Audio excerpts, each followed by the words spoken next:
Okay, आता ज्या कंपनीत बिल मारला ते कंपनीमध्ये जायचा. जसं आता ह्या कंपनीमध्ये आपण बिल मारला, तो मॉडिफाय मध्ये जायचा, एंटर जा बिल हव्या तर आपण सिलेक्ट करायचा, एंटर मॉडिफाय. हा बिल आता तुमका त्या कंपनीत ऍज इट इज कॉपी करून घेऊचा सगळे प्रोडक्ट लिस्ट. नवीन बिल इकडे लास्टला यायचा, शेवटच्या आयटमला एंड बटन मारून, आणि इकडे कॉपी बटनला क्लिक करायचं. इकडे समोर मेसेज येतो data clipboard copy to clipboard म्हणून. ओके, बस एवढा झाला की एस्केप करून इकडनं सरळ बाहेर यायचा. ओके, एक्झिट बटनला क्लिक करायचे की ऑल टेक्स्ट मारून ती जी आपली कंपनी असते ती लॉग इन करायची. ओके, लॉग इन केलात का त्याच्या सेल बिलला जायचा, बिल नंबर, डेट, पार्टी वगैरे सगळी सिलेक्ट करायची. ओके, इकडे येलात काय खाली इलो कर्सर कम्प्लीट ब्लॅक लाईन, इकडे पेस्ट बटनला क्लिक करायचा. हे सगळे प्रोडक्ट लोड झाले बघा. ओके, बिल तुमचं बरोबर येईल ना, तेवढाच होतं ना.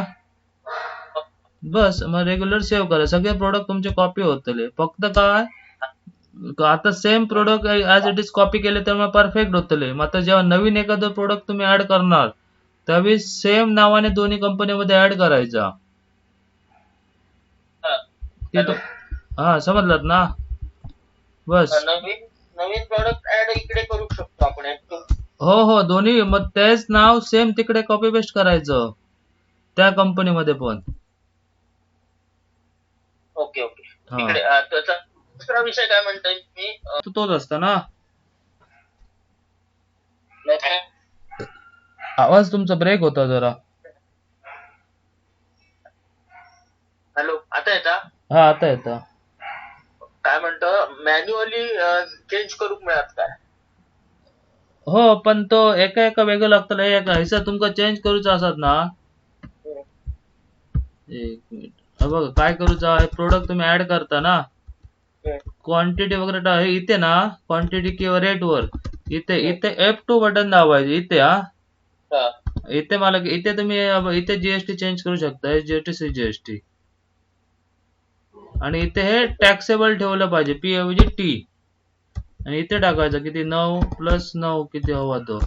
सर F2 बटन वर आहे ते. ओके ओके, हा तुमचं डमी फक्त त्यात बिलापुरतोच होतो ना, की पूर्ण प्रोडक्टचं होतो नाही, तो त्या बिला पुरतोच आणि त्या पर्टिक्युलर आयटम पुरतो. तुमचं मास्टरला आपण कसं इकडे F3 मारून चेंज करतो ना, तो ऐवजी तुम्ही प्रोडक्ट घेऊन, आता सपोज ह्याला किती आहे इथे तुम्हाला दिसणार, इथे वरती यायचं. आता याला तुम्ही एंटर इथे क्वांटिटी वर किंवा रेट वर F2 बटन दाबायचा आणि इकडे लावायचा तो किती पाहिजे. आणि इथे टॅक्स पेड ऐवजी टॅक्सेबल असले पाहिजे. एक सेकंड हा, तुमच्या ती कंपनी टॅक्सेबल मध्ये आहे ना, कोणती आहे कंपनी? जीएसटी वाली आहे. अच्छा, ही कंपोजिशन मध्ये राहिली मेन म्हणजे रजिस्टर मध्ये येणार.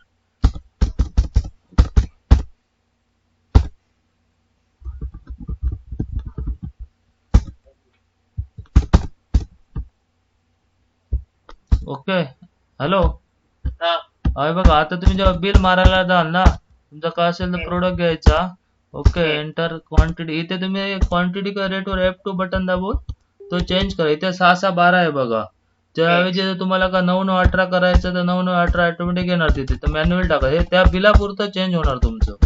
ओके, आणि हे कुठे टाकायचं, त्याचं HSN दिसला नाही तिकडे. HSN इथे नाही, HSN तुमचं इथेच F3. HSN इथेच लावता येणार तुम्हाला. इथे नाही, तिथे फक्त जीएसटी चेंज होणार. HSN जो का असेल तर मास्टर मध्ये जो सेट कराल तो बघा इथे दिसणार तुम्हाला HSN, आणि त्याचा आता किती लावलेला आहे टॅक्स तो इथे दिसणार करंट. पण HSN आपण करू शकत नाही तिकडे नाही, तिथे नाही. HSN ला तर ऑप्शन नाहीये. HSN तर नाही आहे काय, फक्त जीएसटी. HSN नाही असा. HSN एक फिक्सच असतं ना तिकडे. HSN तुमचा तोच प्रिंट होतो वाटतं जो असा तो. ओके, ठीक आहे, चालेल. काय असेल तर फोन करा.